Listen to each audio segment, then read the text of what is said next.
Help you folks? Name's Randolph. I'm the manager. We're looking for Rose. Works as a waitress down at the diner. Rose, sure. Nice girl. Who wants to know? I'm Alan Wake. The writer, huh? I heard on the radio you were visiting. Well, I'll show you her trailer. That Rose, she's a nice girl. Always pays her rent on time. As I was saying, Al, I found all sorts of weird stuff from the local newspaper's archives. This place is crazy. Disappearances, mysterious deaths, urban legends come true, and, get this, most of this stuff takes place around Cauldron Lake. Well, you ain't wrong, mister. The Indians thought the lake was a doorway to the underworld. I'm the God-fearing type myself. I don't hold with that sort of thing. Yeah, okay. Anyway, there was an island there owned by a guy called Thomas Zane. Now, some of the articles I found about him make him out to be a famous writer, but I ran a bunch of searches, couldn't find a single thing he wrote. Zane was heavily into diving, so...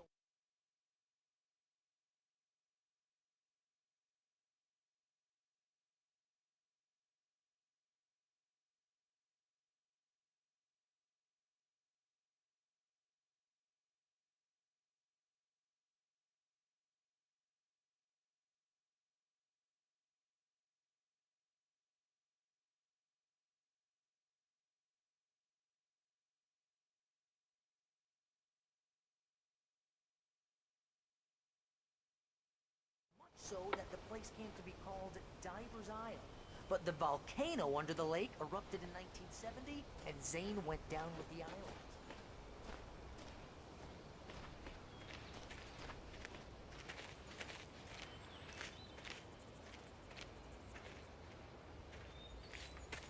Yeah, how about that? It was there in the morning, as if it had fallen from the sky. But it would take a tornado to lift something like that. We're damn lucky it didn't crush any of the trailers.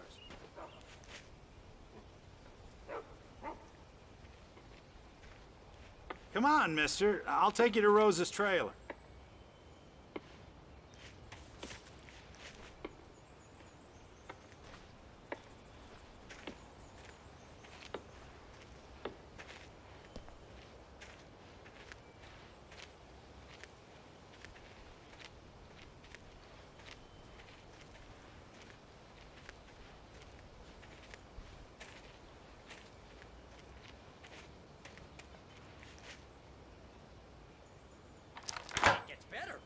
Local girl, Barbara Jagger, drowned in Cauldron Lake just a week earlier. They were lovers. Sure, Jagger's a local spook story. The Scratching Hag comes for you in the dark. Childish stuff like that. Anyway, Al, I'm just getting to the best part. All of the articles about this stuff were written by Cynthia Weaver. I asked around, and she's that crazy bag lady you met. What, the lamp lady? She can be a little loopy, but she's not homeless or anything. Yeah, anyway, she knew both Jagger and Zane before they both died, and she had some kind of a breakdown.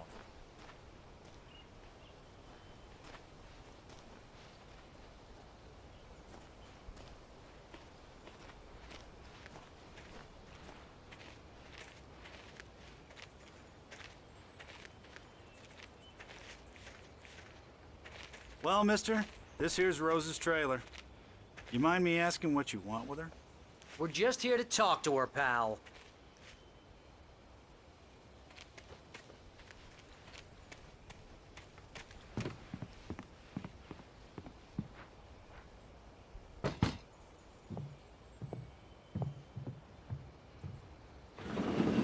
Welcome to... Oh dear, Mr. Wake. I'm so glad you're here. Rose, you have my manuscript? Oh. Oh, yes. Yes. Please, come in. Hey, this is really good. Rose, Yes, my manuscript. I really need it. I understand. I know what you need. A muse to inspire you. Oh, for Barry. She doesn't have anything. Yeah, hey, Al? Al, what's... Oh... Barry! What? What?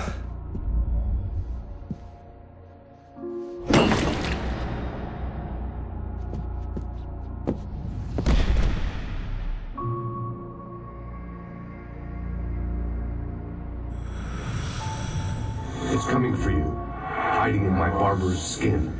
I'm too weak to stop it. You must turn the lights on. I promised I'd come visit you and your lovely wife. You must finish what you started. I insist. You must turn the lights on. Turn the light on. Back to work, boy.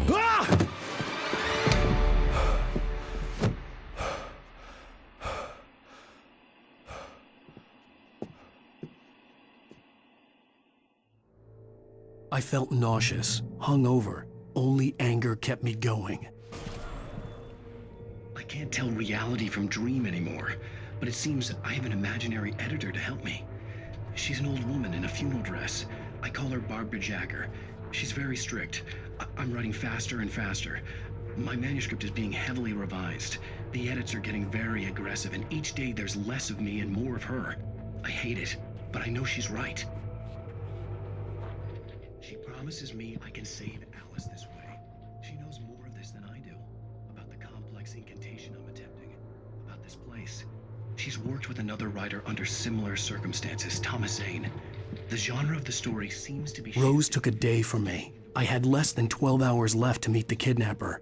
All I could do was get Barry into the car, work something out once I got on the road. Welcome to the Oh Dear Diner. What can I get you today? Coffee? I couldn't work up much hate for Rose. Something had used her to get to me and left its mark. First refill is free. Milk and sugar on the counter there. Would you like to get a special? My gun and flashlight were gone. I'd have to find a way to get Barry. Mr. Randolph liked Rose. That little smile she had. How she was still sweet when life had tried so hard to make her bitter. It wasn't any of his business what she did in her trailer. But those strangers, the writer and his smart-ass sidekick, looked like trouble. And they'd been in there for hours, way past her normal bedtime. He reached for the phone and called the sheriff's station. Into the car as quickly as possible. There was no time to waste.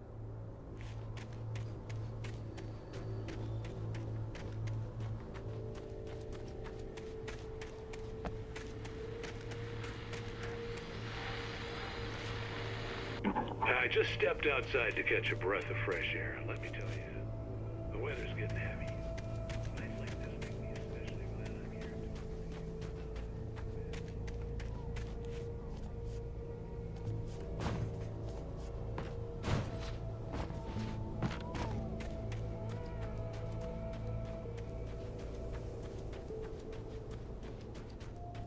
Oh, you're gonna get it now. God knows what you've done to that poor girl. This is Agent Nightingale, FBI! Get him up, Hemingway! You're under arrest! You move a muscle, I'll unload right in your goddamn face! Stay right where you are, Spillane!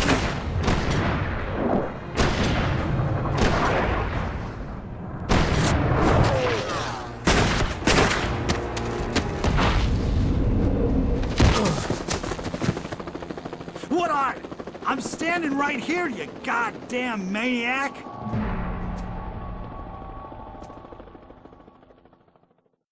I hated to leave Barry behind, but there was no way I'd miss my appointment with the kidnapper.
For decades, the darkness that wore Barbara Jagger's skin slept fitfully in the dark place that was its home and prison. It was hungry and in pain. It dreamed of its nights of glory when the poet's writing had called it from the depths and given it a brief, terrible taste of power and freedom. The rock stars had stirred it from the deep sleep the poet had sunk it back to in the end. When it sensed the writer on the ferry, it opened its eyes.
This horror was everywhere I went, circling me.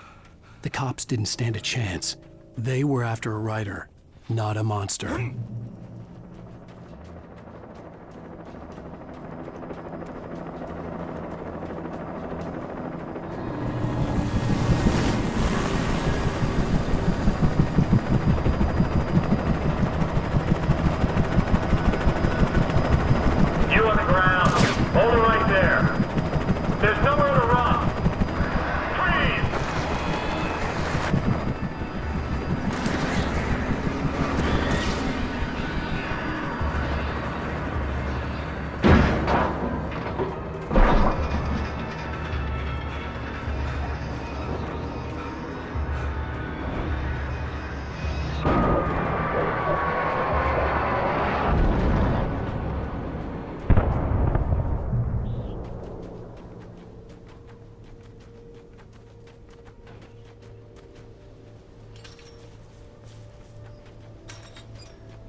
I could see the lights of the radio station in the distance.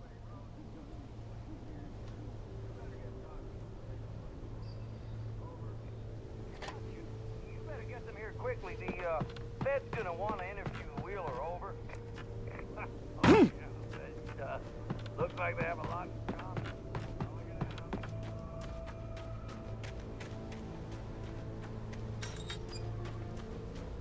I imagined that the broadcast tower in the distance was part of the local radio station. Maine seemed like a decent guy. Perhaps he could give me directions to the coal mine.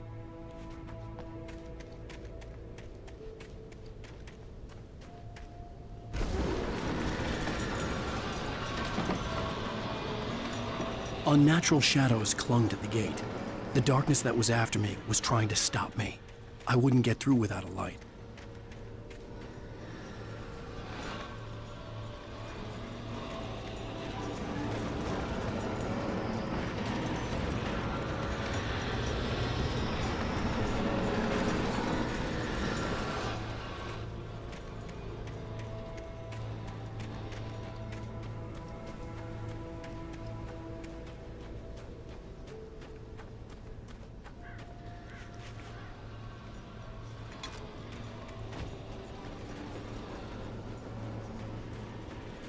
There was no power to the searchlight.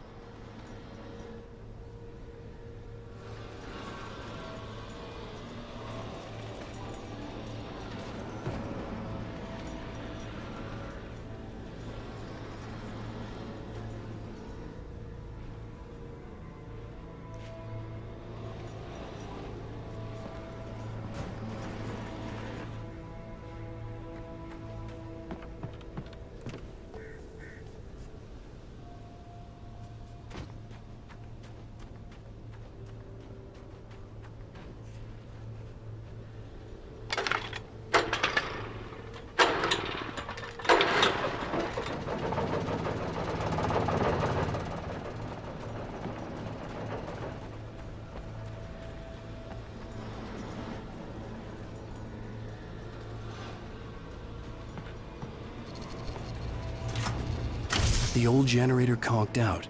I'd have to see if I could fix it and try again.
It took me a moment to recognize the flashbang grenades. They were an ideal weapon for my situation. Team 1, come in. Over. Team 1, this is Sheriff Breaker. Report. Over.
call. You're on KBF-FM with Pat Maine. It's Milt Peabody, Pat. What's on your mind, Milt? Well, I live near the trailer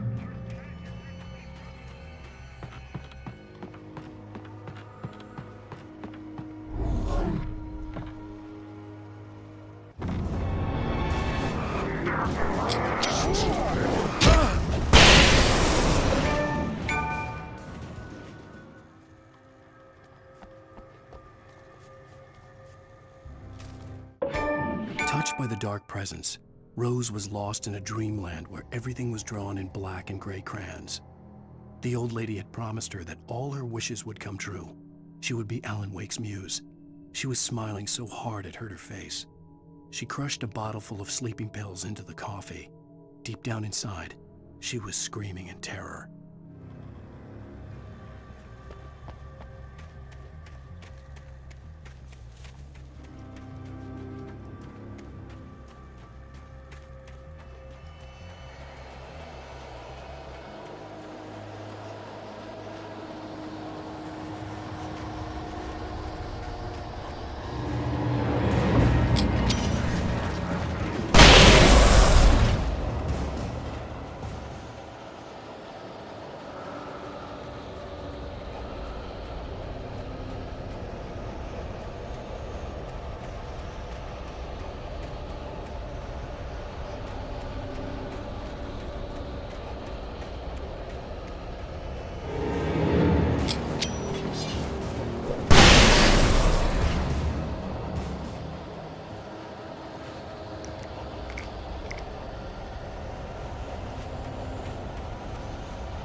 I hope Maine could lend me a car to get to the coal mine.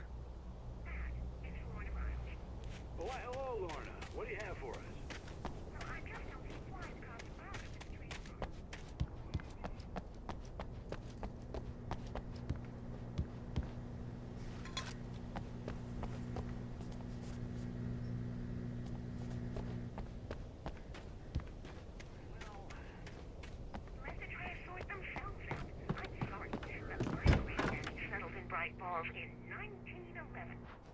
Well, thank you very much for that compassionate viewpoint, Lorna. Oh, here's a little surprise. The famous writer Alan Wake just walked in. Folks, I'm going to see if I can talk him into an interview. Come on in, Mr. Wake. Oh, I'm so glad you could find the time to do this, Mr. Wake. Nowhere to run now, Dan Brown. You back away from me. Don't hurt it. Whoa, everyone calm down. Put the gun down. We're all friends here, right? Cool your jets, Nightingale. We got him. Judas Priest! What the hell's the matter with you? There's a civilian in there.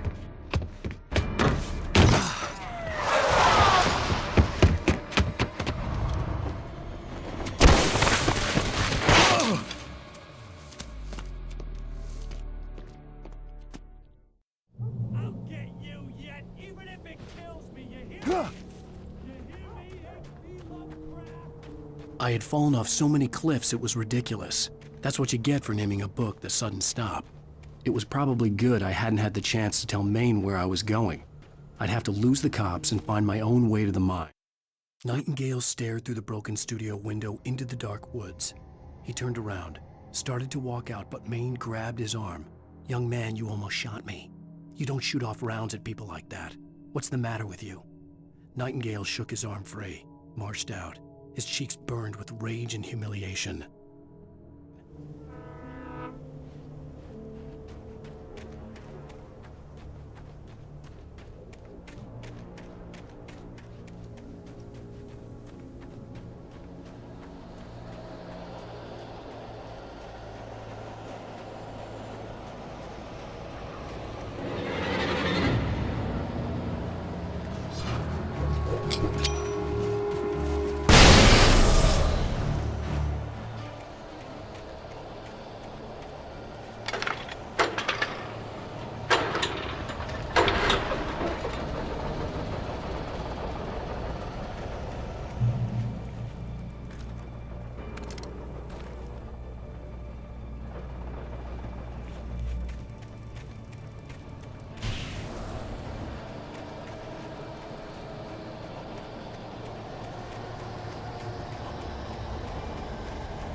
Danny had stepped out, but what stumbled back in was something else. Something alien.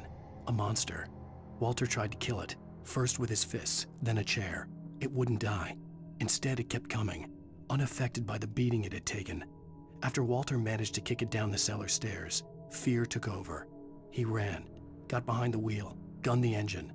The booze wouldn't make him forget, but he knew he had to try.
was no sensible reason for the power company work lights to be here. It was almost as if they'd been left for someone like me to use.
Sarah trusted her gut, and her gut said Agent Nightingale was an asshole. He felt wrong, and it wasn't just the smell of stale booze. It was in the way he flashed his badge, pulled rank, the look in his eyes when he wanted answers. Where was Alan Wake? What was this about an accident?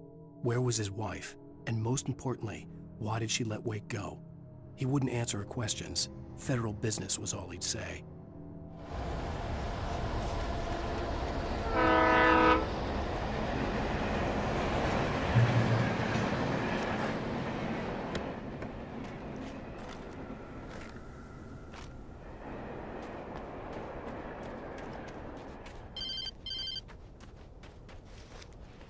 Hello? The most stubborn man I've ever met. Alice? Alice? Alan. Alan. I'm so afraid. Keeps me in the dark. Please help me. I look at you, Alan, and it's not you. Something else. Looking out from behind your eyes. Alice, I'm here. I'm so alone here. It's all gonna go to hell. You need to be careful. Cooperate. The connection had been terrible, but that wasn't the only thing that hadn't been right with the call. She sounded wrong somehow, but she had called me. I could see a railway bridge up ahead, and a warehouse of some sort on the opposite shore. I hoped I could find a car from there. The pipe wrenched itself loose from the bridge's steel framework. Wrapped in darkness, it floated in midair, twitching. For a moment, I didn't understand what I was looking at. The heavy object lurched at me with impossible force. I threw myself out of the way, but just barely. When I turned my flashlight on it, it shook in a dark rage before it flew at me again.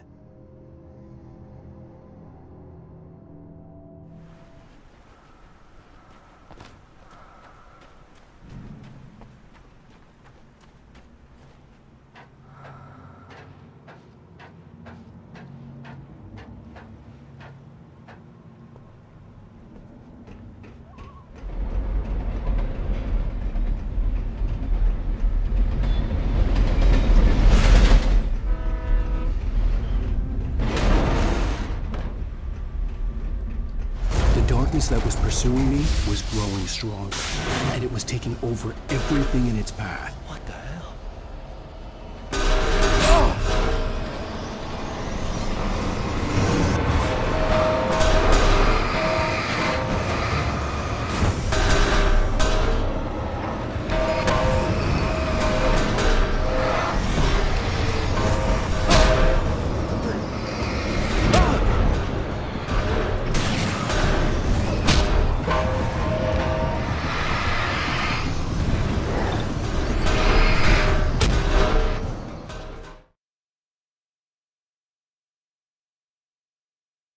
Could find a car from there.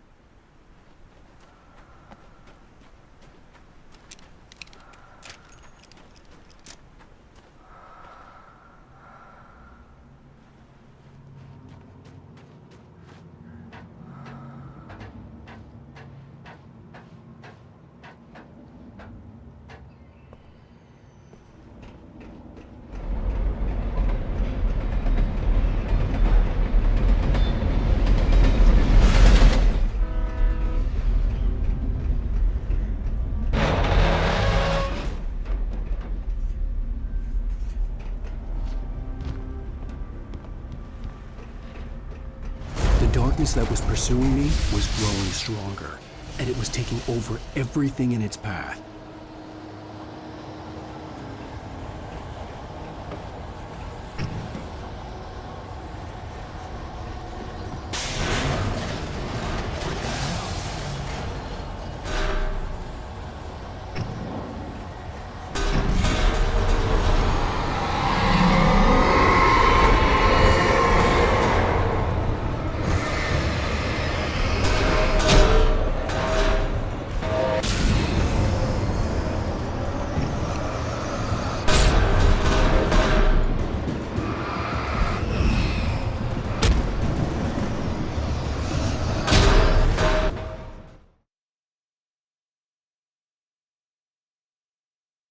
Could find a car from there.